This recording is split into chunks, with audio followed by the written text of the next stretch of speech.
신약성경 410쪽에 있습니다. 요한계시록 11장 15절에서 18절입니다. 한 절씩 교독합니다.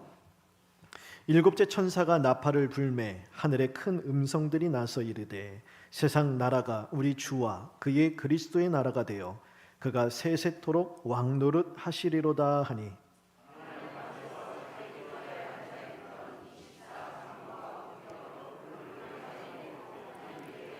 이르되 감사하옵나니 옛적에도 계셨고 지금도 계신 주 하나님 곧 전능하신 이여 친히 큰 권능을 잡으시고 왕노릇 하시도다. 이방들이 분노하매 주의 진노가 내려 죽은 자를 심판하시며 종 선지자들과 성도들과 또 작은 자든지 큰 자든지 주의 이름을 경외하는 자들에게 상 주시며 또 땅을 망하게 하는 자들을 멸망시키실 때로소이다 하더라. 아멘. 그러면 로마의 역사를 보시잖아요. 그러면 수많은 황제들이 기독교를 박해했습니다. 제가 신학교에서 교회 역사를 배우잖아요. 그럼 초대교회에서 빠지지 않는 것이 기독교의 박해예요. 로마 황제의 박해인데 로마 황제의 10대 박해 그렇게 간추려서 배울 만큼 물론 10명의 황제만 핍박을 했다는 것이 아니죠. 수많은 황제들이 그리스도인들을 잡아 죽이고 온갖 방법으로 핍박과 박해를 가했는데 특별히 그 가운데서 10가지 사건을 그렇게 간추릴 수 있을 만큼 많은 박해가 있었다는 것입니다. 그 중에서도 도미시안 황제라는 사람이 있습니다. 그 사람은요, 수많은 황제들 중에서도 가장 악랄하고 잔인하게 교회를 핍박한 자로 유명합니다. 그때 사도 요한이요, 반모섬에 유배당합니다. 전승에 의하면 이 도미시안 황제가 이 사도 요한을 죽이려고 끓는 물, 가마솥에 끓는 물이 아니라 끓는 기름을 막 팔팔 끓였대요. 거기에 던졌다는 것이죠. 근데 죽지 않았다는 거예요. 그래서 반모섬에 갖다 버렸다. 그런 전승이 있습니다. 전승이란 건 성경의 기록이 아니에요. 그냥 그렇게 어떤 초대교회의 그 역사에 기록이 되었다는 것이죠. 실제로 여러분 사도 요한의 제자는 폴리갑이란 분이에요. 직접 배운 제자, 그 폴리갑의 직접 배운 제자가 이레네우스라는 분입니다. 그리고 이레네우스의 직접적으로 배우진 않았지만 그의 저술과 그의 모든 사상을 그대로 계승한 터툴리안이라는 교회, 초대교회의 어떤 교부, 지도자가 계세요. 유명하신 분인데 그분이 이제 그런 기록을 남겼어요. 벌써 사도 요한에서 몇 대예요? 하나, 둘, 3대를 거쳤죠. 그러니 그런 소식에 이런 소리가 뭐 부풀려질 수도 있고 이제 와전될 수도 있지만 실제로 뭐 끓는 기름에 던져졌는데 살아나 이건 모르겠어요. 하지만 그만큼 많은 박해를 받았다는 것 아니겠습니까? 모진 핍박을 받았을 거예요. 그래서 아마 사도 요한이 생명은 붙어 있지만 거의 뭐 죽을 만큼 그렇게 갖은 고난을 당해서 이제 반모섬에 그냥 황제가 어차피 죽을 생명, 죽을 목숨 가서 있다가 죽어라는 그런 그런 마음으로 그냥 반모섬에 버린 것이 아닌가. 성지순례를 하다 보면 반모섬, 터키, 그리스 쪽에 가다 보면 반모섬을 들 때가 많습니다. 저도 이제 신대원 3학년 때 그때 반모섬에 한번 가본 적이 있는데요. 학교에서 이제 성지순례 겸으로 이렇게 간 적이 있는데 그때 반모섬에 갔더니 그 선교사님, 우리를 가이드해 주신 선교사님이 그래요. 반모섬은 그냥 우리 뭐 조선 시대에 유배, 그렇게 유배 가는 그런 곳이 아니라 큰 돌들을 캐는 채석장이었다는 것이죠. 가서 그냥 한가롭게 그냥 이렇게 쓱 쉬는 그런 곳이 아니라 노동을 하는 곳이에요. 그것도 핍박과 박해를 당해서 가뜩이나 몸이 만신창이가 된 사도 요한, 노년의 그 사도 요한이 그 아픈 몸을 이끌고 그 고된 노역을 하는 곳에 던져졌다는 것입니다. 사도 요한은 그곳에서 늘 끊임없이 기도했습니다. 그리고 기도 가운데 하나님께서 환상을 보여주세요. 그리고 환상 가운데 계시를 받습니다. 그 계시를 기록한 것이 요한계시록입니다. 여러분, 요한계시록 쉬운 책이에요? 어려운 책이에요? 어려워요. 여러분에게만 어려운 게 아니고요, 목회자들에게도 어렵습니다. 요한계시록에는요, 상징들이 많습니다. 이것이 도대체 무엇을 뜻하는가 알 수 없는 상징들, 이미지들이 많이 나와요. 이해할 수 없는 이미지들. 그래서 이것을 해석하려고 하다가 과도한 해석도 많고요. 이것을 막 억지로 풀다 보면 이단 시비에 휩싸이게 됩니다. 그래서 목회자 입장에서도요, 이 요한계시록을 설교하다가 잠깐 어디다 이게 치우치잖아요. 그러면 여기서 공격이 들어와요. 아, 이거 이단 같다. 아, 막 공격이 들어와요. 그리고 부담되는 것이죠. 그래서 요한계시록을 설교하기가 참 어려워요. 하지만 저는 기회를 지금 보고 있습니다. 요한계시록 언제 우리가 차근히 처음부터 끝까지 강의할 그런 은혜가 언젠간 주어질 것입니다. 요한계시록을 제가 그렇게 생각을 해보니까 요한계시록에 이제 상징과 이미지들이 많잖아요. 그래서 우리는 어떻게 보면 이 상징, 이미지들에 너무 초점을 맞추는 거예요. 아, 이게 무슨 뜻일까? 무엇을 뜻할까? 이게 도대체 뭘까? 거기에 너무 과몰입하다 보니 정작 요한계시록이 우리에게 주고자 하는 중심 메시지를 놓치고 있는 것은 아닌가, 그런 생각을 해봅니다. 저희 둘째 아들이요, 초등학교 1학년 들어갔을 때 그때 학교에서 월요일만 가면 그림 일기를 이렇게 쓰게 했습니다. 말 그대로 그림, 그러니까 주말에 어떤 일이 있었는지, 가족과 무슨 일을 했는지 그림을 그리고 이제 몇 글자 적는 것이죠.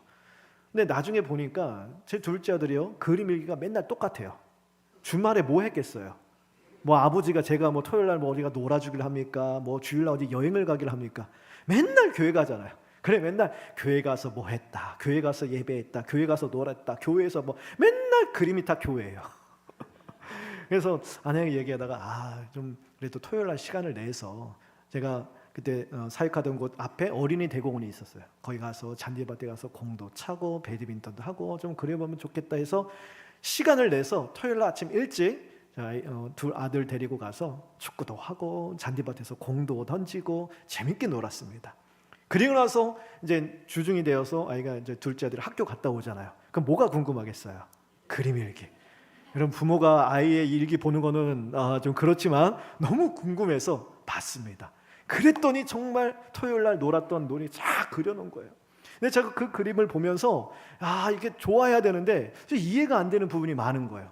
그래서 나중에 제 둘째 상은이한테 물어봤어요. 상은이 불러서, 상은아, 이건 왜 이렇게 그렸어?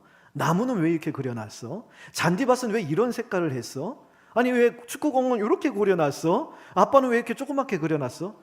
자기하고 저하고 똑같이 그려놓은 거예요. 아빠는 왜 이렇게 조그맣게 그려놨어? 제가 막 이렇게 물어봤어요. 그랬더니 제 아들이 뭐랬는지 아세요? 다 듣다가, 아빠, 그만 물어봐. 그냥 봐. 우리가 신나게 논 거잖아. 맞아요. 딱 보면 신나게 놀았구나 그래야 되는데, 저는 조그만 그 이미지, 이거 도대체 왜 이렇게 거기에 집중하는 나머지 신나게 놀았다, 그 주제를 놓치고 만 거예요. 요한계시록도 마찬가지예요.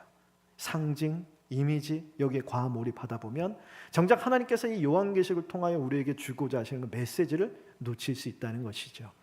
그렇다면 하나님께서 요한계시록을 통하여 우리에게 무슨 메시지를 주시고자 하는가? 물론 여러분, 이 부분에 대해서 목사님들마다 견해는 다를 수 있습니다. 학자들마다 생각이 다를 수도 있어요. 하지만 최소한 제가 생각하기에 요한계시록은요, 어제도 오늘도 내일도 살아계신 하나님이 우리를 다스리신다라는 것입니다. 하나님이 우리를 통치하신다는 것, 하나님이 만왕의 왕이시고 그분이 승리하신다, 이것이 바로 요한계시록의 중심 주제입니다. 여러분, 요한계시록은 어려워요. 그런데 은근히 그 구조는 간단합니다. 요한계시록을 보시면 세 가지 심판이 시리즈로 이어집니다. 7인의 심판이 나오고요, 그리고 7 나팔의 심판이 이어집니다. 그리고 7 대접의 심판이 이어집니다. 오늘 본문의 말씀은 그 세 개의 시리즈 중에 두 번째예요. 7 나팔의 심판에 대한 이야기인데요, 7 나팔이란 것은 나팔이 7개 나온다는 뜻이겠죠? 천사들이 나와서 나팔을 불 때마다 하나님의 심판이 이 땅 가운데 퍼부어지는 것이 7 나팔 심판입니다. 근데 오늘 말씀은 7 나팔 중에서도 마지막 부분이에요. 마지막 7번째 나팔의 심판에 대한 이야기입니다. 제가 이 7 나팔 시리즈를 간단하게 좀 설명을 드려야 돼요. 첫 번째 천사가 나와서 나팔을 불자 하늘에서 이 불이 떨어집니다. 우박과 불이 떨어져서 이 땅의 3분의 1이 불이 탑니다. 두 번째 천사가 나팔을 불자 바다의 3분의 1이 피로 변합니다. 세 번째 천사가 나팔을 불자 하늘에서 불이 떨어져서 이 땅에 있는 물의 3분의 1이 오염이 됩니다. 네 번째 천사가 나팔을 불자 하늘에 있는 해와 달과 별이 3분의 1이 그 빛을 잃습니다. 다섯 번째 천사가 나팔을 불자 땅에서 황충들이 메뚜기 같은 황충들이 막 올라와요. 그래서 땅에 있는 사람들을 많이 괴롭힙니다. 여섯 번째 천사가 나팔을 불자 유브라데스 그 강가에 결박되어 있던 네 천사가 풀려나서 땅에 있는 사람들의 3분의 1을 죽입니다. 그리고 마지막 일곱 번째 천사가 나팔을 부는 거예요. 그러자 이런 소리가 땅에 울려 퍼집니다. 그것이 오늘 말씀 15절이에요. 15절 다시 보시면 세상 나라가 우리 주와 그의 그리스도의 나라가 되어 그가 세세토록 왕노릇 하시리로다 외치는 거예요. 자 보세요. 첫 번째 나팔부터 여섯 번째 나팔까지는 나팔을 불면 무엇이 일어났죠? 재앙이에요. 심판입니다. 첫 번째부터 여섯 번째 나팔은 하나님의 심판과 재앙을 알리는 나팔이었다면 일곱 번째 나팔은 성격이 다르죠. 찬양의 나팔이에요. 하나님이 왕이시로다. 하나님이 우리를 다스리신다. 찬양의 나팔이 울려 퍼집니다. 그러자 그 나팔의 소리를 듣고 16절에 보니까 24장로 하나님의 보좌 우편 주변에 둘러앉아 있던 24장로가 일어나 얼굴을 땅에 대고 엎드려 하나님을 찬양하기 시작해요.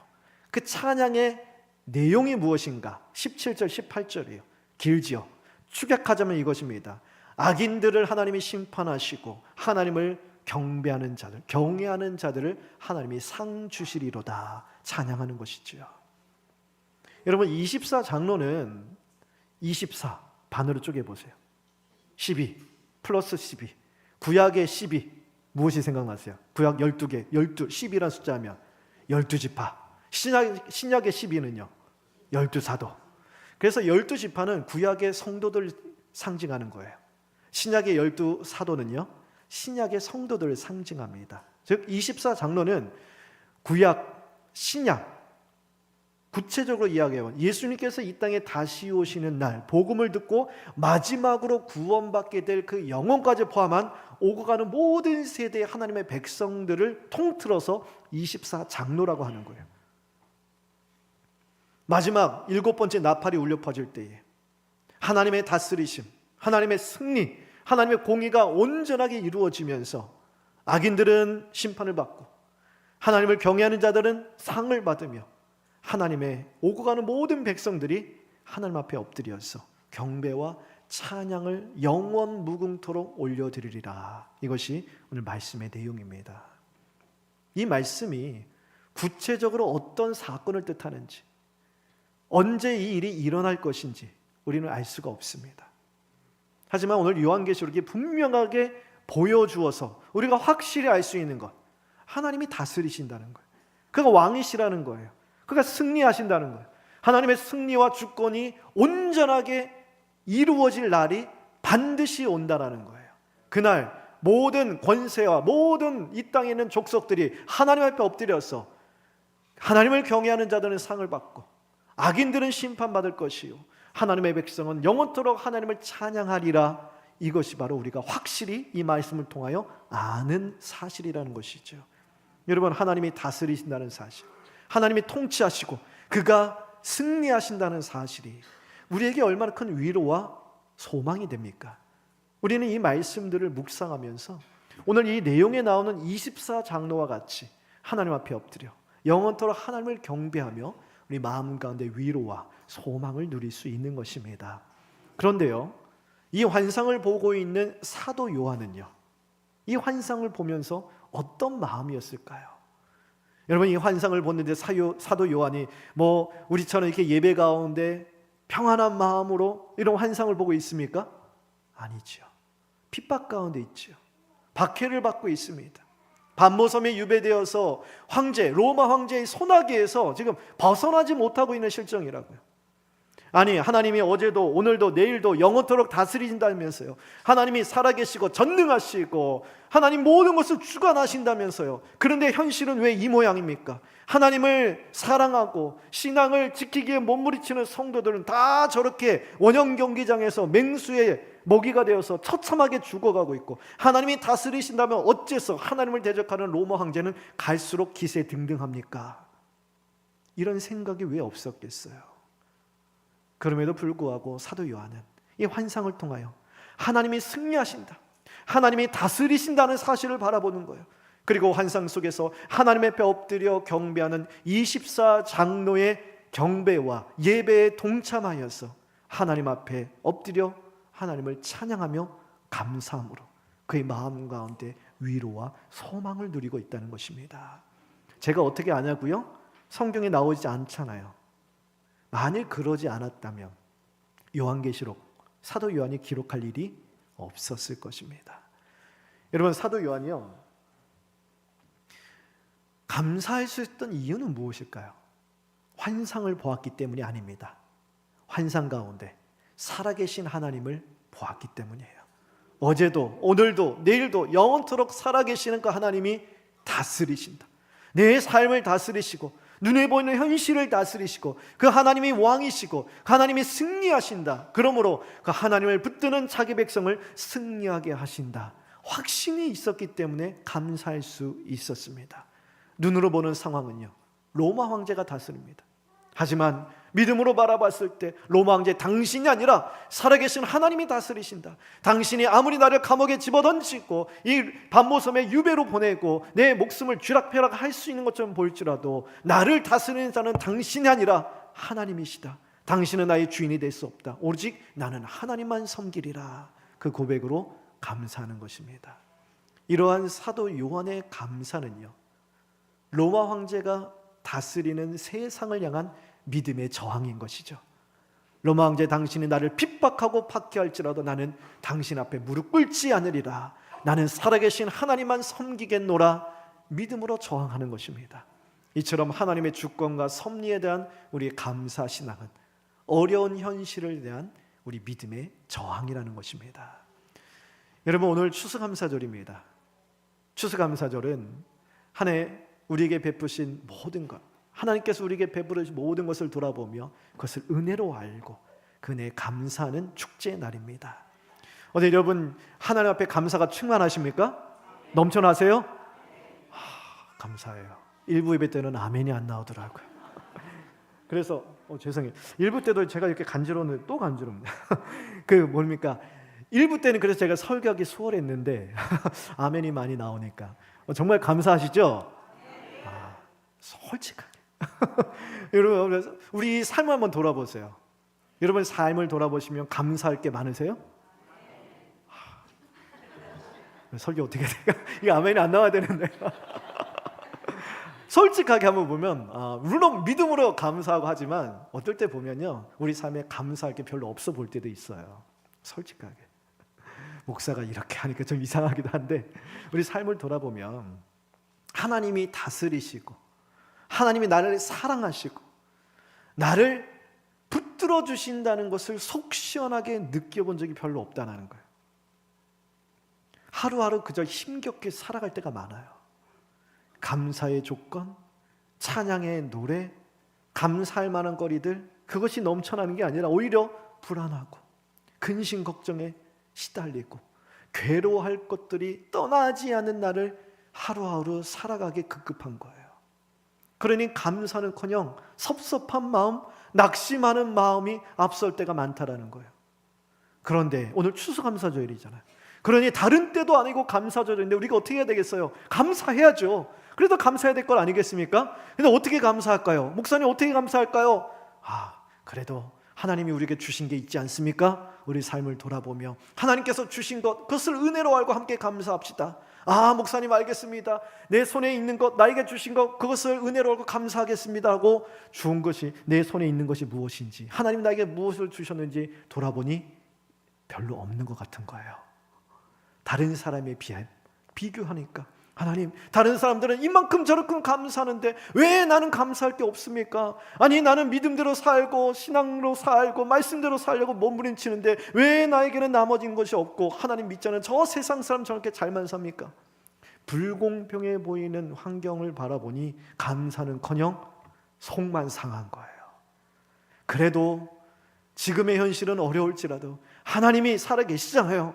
하나님이 앞으로 우리에게 많은 것 주실 것입니다. 기도 응답해 주실 것입니다. 눈물로 씨를 뿌리는 자 반드시 곡식단을 거두게 해 주리라 말씀해 주셨습니다. 그러니 앞날의 소망을 바라보며 함께 감사합시다.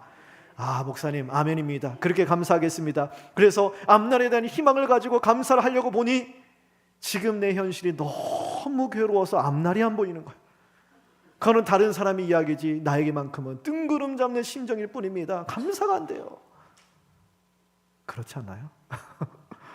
여러분, 오늘 말씀, 하나님께서 우리에게 가르쳐 주시는, 오늘 말씀을 통하여 가르쳐 주시는 감사는요, 지금 나에게 있는 것으로 감사하는 것도 아니에요. 앞날에 대한 희망을 가지고 감사하자는 것도 아닙니다. 우리에게 이루어진 사실에 대해서 감사하자는 거예요. 하나님이 지금 우리 안에 살아계셔서 우리 삶을 다스리신다. 이 모든 세상을 통치하신다. 영원토록 살아계셔서 승리하시는 만왕의 왕이시다. 그가 우리 삶을 다스리신다. 이 사실에 대한 감사입니다. 여러분, 에베소서 2장 5절과 6절 말씀 같이 한번 읽어보도록 하겠습니다. 시작. 허물로 죽은 우리를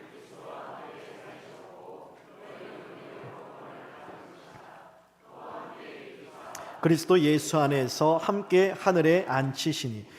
하나님께서 우리를 그리스도와 함께 어떻게 하셨는가 중요한 세 가지가 나옵니다. 첫 번째 보시면 그리스도와 함께 살리셨고, 그리고 함께 우리를 일으키셨고, 함께 보좌에 앉히셨다를. 과거 시제예요. 헬라어로 보면 과거형 동사를 씁니다. 과거형이 무엇이냐? 진행되고 있는 게 아니에요. 이미 완성됐다라는 거예요. 하나님께서 우리를 그리스도 예수와 함께 죄와 허물 가운데 살리고 계신 게 아니에요. 이미 살리셨어요. 함께 우리를 일으키셨어요. 그리고 함께 우리를 보좌에 앉히셨어요. 여기서 말하는 보좌는 어디입니까? 어디 보좌예요? 하늘 보좌예요. 하나님 앉아 계신 하늘 보좌 주변에 앉아 있는, 오늘 본문에 나오는 24 장로가 앉아 있는 그 자리, 거기에 저와 여러분 이미 앉히셨다는 거예요. 우리의 이름이 이미 있다라는 거예요. 여러분, 우리는요 하늘나라에 생명책에 이름이 기록되어 있을 뿐만이 아니라 하늘 보좌의 의미, 여러분의 보좌, 여러분의 자리가 있습니다. 하나님께 우리를 위해 이미 예비해 주셨어요. 하나님 우리를 부르시는 날 우리는 그곳에 앉아서 24 장로처럼 하나님의 찬란한 영광을 바라보며 얼굴에 땅을 대고 우리에게 씌워주신 면류관을 하나님께 다시 어린 양 예수 그리스도께 내어드리며 영원토록 하나님을 찬양할 것입니다. 이 사실이 이미 우리에게 이루어졌다는 거예요.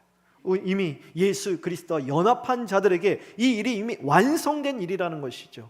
이와 같이 예수 그리스도 이미 연합했기 때문에, 그리스도가 내 안에 계시고 내가 그리스도와 함께하기 때문에 하나님이 다스리신다, 그가 내 삶을 책임지신다는 이 고백과 확신이 우리로 하여금 비록 내 손에 쥔 것이 없더라도, 내 환경이 지금 어려울지라도, 어떤 상황 속에서도 하나님이 나의 하나님이 되시기 때문에 감사할 수 있도록 만드는 힘이 된다는 것입니다. 여러분, 비록 눈으로 올 때는 현실은 다를 수 있어요. 현실 속에서는 하나님이 아니라 로마 황제가 다스리는 것처럼 보일 수도 있어요. 그래서 그에게 무릎 꿇어야 살 수 있는 것처럼 보일 수도 있을 거예요. 세상은 계속 이야기합니다. 교회에 가서는 하나님께 엎드려도 세상에서는 로마 황제가 엎드려 네가 산다고 계속 얘기해요.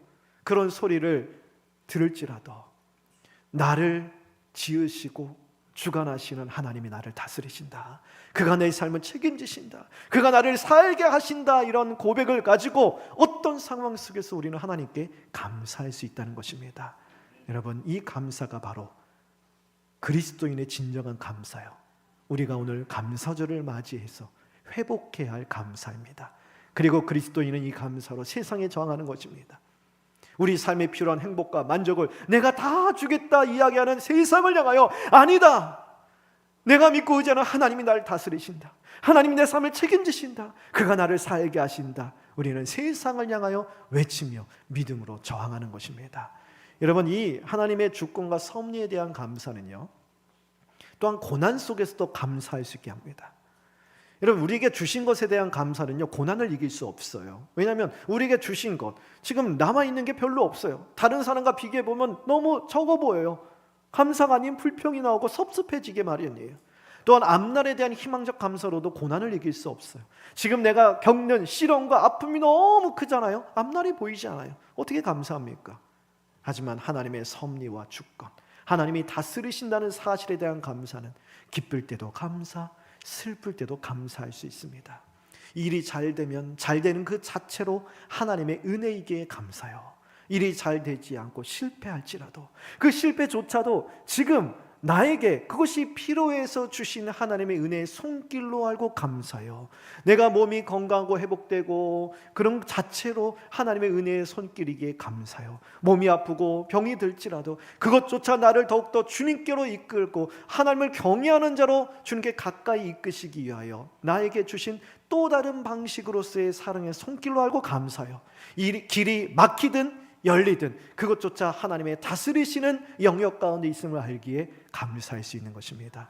이처럼 하나님의 주권과 섭리에 대한 감사가 어떤 상황 속에서 우리로 하여금 감사하게 만드는 힘이 되는 것이죠. 여러분, 그렇다고 하나님이 주신 것에 대한 감사하지 말라는 게 아니에요. 정말 중요합니다. 하나님이 우리에게 주신 것에 대해서 감사하지 못하는 사람들도 많은데, 하나님이 우리에게 주신 것, 은혜로 알고 감사하는 것, 얼마나 아름답고 소중한 신앙입니까? 감사해야 합니다.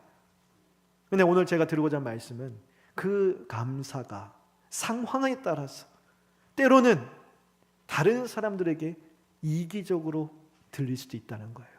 한번 생각해 보겠습니다. 나는 건강해서 감사해요. 나는 사업이 잘 돼서 감사해요.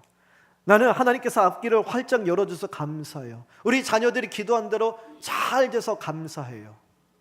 그런데 그렇지 못해서 가슴을 치며 눈물을 흘리며 괴로워하는 성도들에게는요, 나의 감사의 내용이 얼마나 이기적으로 들릴 수 있겠습니까?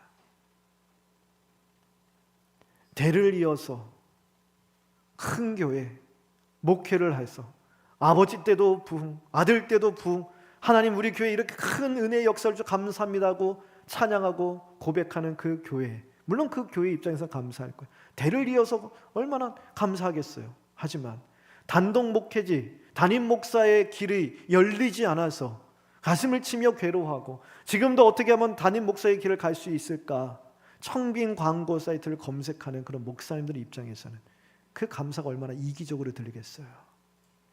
대형교회 예배당을 화려하게 건축하고 수많은 성도들이 모여서 모든 것 다 하나님이 하셨습니다 하며 감사하며 찬양할 때 그 교회 입장에서는 놀라운 감사의 찬양이지요. 하지만 월세를 내기도 버거워 힘들어하고 괴로워하는 상가교회 입장에서는 그 감사가 얼마나 이기적으로 들리겠습니까? 우리에게 주신 것에 대한 감사는요, 이처럼 함정이 있을 수 있다는 거예요. 제가 어떤 책에서 실제 일어난 일을 읽었는데, 미국에서 예전에 한 비행기가 가다가 추락을 했어요. 탔던 승객이 전원 다 사망했습니다.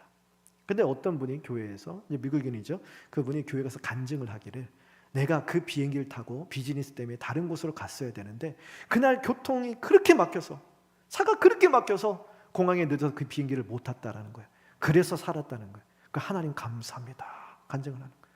그런데 그 비행기에 또 어느 사람이 탔었나, 하나님께 소명을 받고 저 오지에 선교지로 나가는 한 선교사 부부가 있었어요. 부부가 그 비행기에 탑승했다가 선교지에 내리지도 못하고 그 비행기에 탔다가 가족이 다 참변을 당했어요. 그 가족, 유가족들 입장에서 그 선교사를 파송하고 그 아는 사람들 입장에서는 얼마나 그 감사가 이기적으로 들립니까? 우리가 감사하는 내용, 감사하는 조건이 때로는 다른 사람들에게 결핍이요, 아픔이요, 상실일 수도 있다라는 거예요. 오늘 만약 사도 요한이요, 나는 원형 경기장에 맹수가 원형 경기장에 맹수들의 밥이 되지 않고 불타 죽지 않고 이렇게 유배지에서 목숨이라도 건졌으니 감사합니다 이렇게 하나님 앞에 찬양했다면, 신앙을 지키기 위하여 사형장에 이슬로 사라져간 초대교회 성도들에게는 얼마나 이기적으로 들리겠어요. 하지만 사도 요한의 감사는요, 밤모섬에 유배되어 있는 자기 자신이나 원형 경기장에 짐승들의 먹이로 갈갈이 찢겨 죽는 그 성도들에게나 모두에게 동일한 하나님이 다스리신다는 사실에 대한 감사였습니다. 그분이 나의 삶을 다스리신다. 어제도 오늘도 내일도 영원토록 살아계시며 승리하게 하신다라는 하나님의 주권과 섭리에 대한 감사였어요. 이것이 오늘 추수감사절을 맞이하여 우리가 붙들어야 할 감사인 줄 믿습니다. 사랑하는 성도 여러분, 오늘 감사절을 맞이하여 하나님께서 우리에게 베푸신 모든 것들 은혜로 알고 감사하며 찬양하게 되기를 바랍니다. 하나님께서 우리에게 주신 것들 은혜예요. 그 은혜를 은혜로 알고 고백하며 우리에게 주신 것을 가지고 하나님께 감사합시다. 또한 지금은 어려울지라도 하나님께서 반드시 약속해 주셨잖아요. 눈물로 씨를 뿌리는 자 반드시 기쁨으로 곡식단을 거두리로다. 그 약속의 말씀을 붙들고 장래의 영광을 소망하시며 감사하시길 바랍니다. 무엇보다 어제도 오늘도 내일도 살아계셔서 우리의 삶을 안전한 길로 인도하시고 통치하시는 하나님의 주권과 섭리에 대하여 감사하시길 바랍니다. 우리에게 주신 환경과 조건이 아니에요. 그 조건이 되시고 그 결과를 만들어 가시는 하나님이 나와 함께 하시기 때문에 감사하는 거예요. 그 하나님의 일하심 때문에 감사하는 것이요, 하나님이 나의 하나님 되심에 감사하는 것입니다. 그 감사를 붙들 때에 나에게 주신 것 부족해 보일지라도 그것이 하나님의 은혜로 알고 주신 것에 대하여 감사할 수 있는 것이요, 지금은 비록 힘들지라도 하나님이 다스리시고 승리하신다는 사실을 알기 때문에 장래의 영광을 바라보며 감사할 수 있는 것입니다. 그리고 이러한 하나님의 주권과 섭리에 대한 감사로 우리는 그리스도인은 약하다, 그리스도인은 연약하다 비우는 세상을 향하여 믿음으로 저항하는 것입니다. 우리는요, 돈과 쾌락이 세상에 전부 다 말하는 세상의 소리에 맞서서 세상을 다스리시는 하나님이 이 세상에 전부 다 외치고 그 하나님 나의 하나님 되시기에, 우리 안에 살아계신 예수 그리스도가 나의 주님이 되시기에 우리는 오늘도 주님께 감사하며 주님만을 섬기리라 고백하며 이 자리에 나와 함께 하나님을 예배하며 세상을 향하여 믿음으로 저항하는 것입니다. 이 감사 신앙으로 어려운 상황 속에서도 신앙을 지키시며 오늘 하루뿐만이 아니라 1년, 12달, 365일 날마다 하나님 앞에 감사와 찬양을 올려드리는 복된 삶을 살아가게 되기를 간절히 축원합니다. 기도하겠습니다.